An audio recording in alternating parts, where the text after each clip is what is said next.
नमस्कार भैया।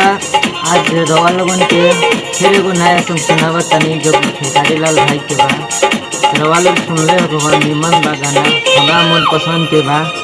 रवा लोग के निमन लगी जरूर सुनिए और हमारे वीडियो को लाइक करिए, चैनल के सब्सक्राइब करे खातिर मत भूलिए।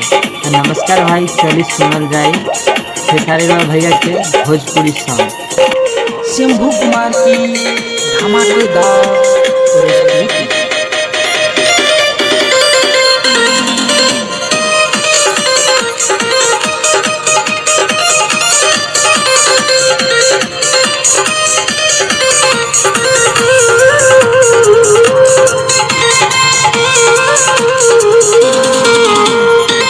हमरो के लगही सुतारे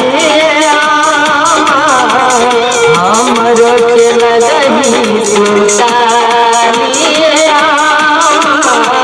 बेदरती के रोज करेला दाम। हमरो के लगही सुतारे बेदरती के रोज करेला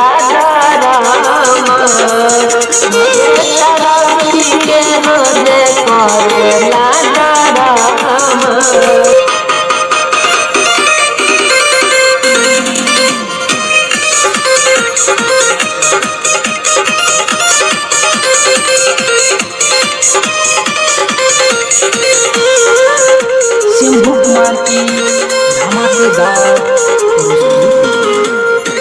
हमरो के लगही सुतारे हमरो के लगही सुतारे बेदरती के रोज करेला दाम। हमरो के लगही सुतारे बेदरती के रोज करेला दाम। नमस्कार भैया, सही गलत जो भी हुआ होगा तो माफ कीजिएगा भाई समझ के, और इस वीडियो को सुन के वीडियो को लाइक और चैनल को सब्सक्राइब जरूर कीजिएगा। नमस्कार।